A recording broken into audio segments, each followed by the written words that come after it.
Hi hello, ഇന്ന് നമുക്ക് ഈ തുളസീൻ്റെ ഇല വെച്ചിട്ട് നമ്മുടെ വീട്ടിലൊക്കെ വരുന്ന കൊതുകിനെ എങ്ങനെ തുരത്തിയെടുക്കാൻ നോക്കാം.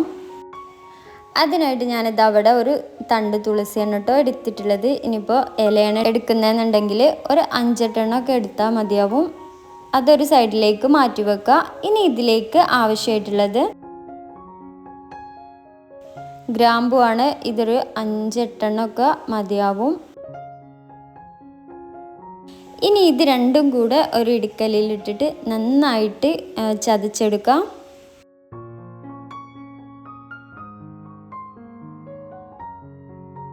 അപ്പോൾ അത് നന്നായിട്ട് തന്നെ ക്രഷ് ചെയ്തെടുത്തിട്ടുണ്ട് കേട്ടോ.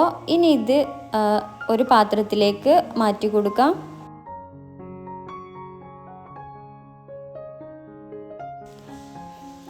ഇതുപോലെ ചെറിയൊരു പാത്രത്തിലേക്കാണ് മാറ്റി കൊടുത്തിട്ടുള്ളത്.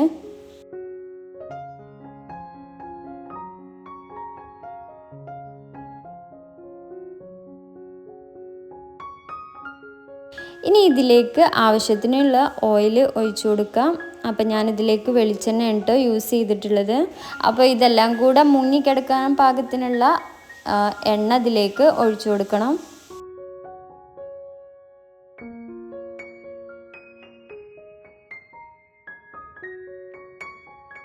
അപ്പോൾ ഇത് നന്നായിട്ട് തന്നെ മുങ്ങിക്കിടക്കാൻ പാകത്തിന് എണ്ണ ഒഴിച്ചു കൊടുത്തിട്ടുണ്ട്.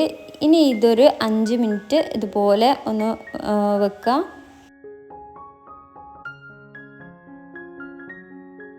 പിന്നെ നിങ്ങൾക്ക് ഈ വീഡിയോ ഇഷ്ടപ്പെടാന്നുണ്ടെങ്കിൽ ഈ ചാനലൊന്ന് സബ്സ്ക്രൈബ് ചെയ്ത് സപ്പോർട്ട് ചെയ്യാൻ വേണ്ടിയിട്ട് മറക്കരുത്. കൂടെ ലൈക്കും ചെയ്യണേ. നിങ്ങളുടെ അഭിപ്രായങ്ങളൊക്കെ ഒന്ന് കമൻറ്റ് ചെയ്യണേ. ഇനി ഒരു തിരി എടുത്തിട്ട് ഈ എണ്ണയിലിട്ട് നന്നായിട്ട് മുക്കിയെടുക്കാം. എന്നിട്ടിത് കത്തിച്ചു കൊടുത്താൽ മതിയാവും.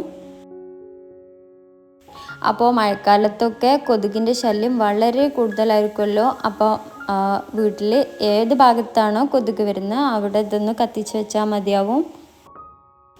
അപ്പോൾ ഇത്രയേ ഉള്ളൂ വീഡിയോ ഇഷ്ടപ്പെടാന്നുണ്ടെങ്കിൽ ചാനൽ സബ്സ്ക്രൈബ് ചെയ്ത് സപ്പോർട്ട് ചെയ്യാൻ വേണ്ടിയിട്ട് മറക്കരുത്.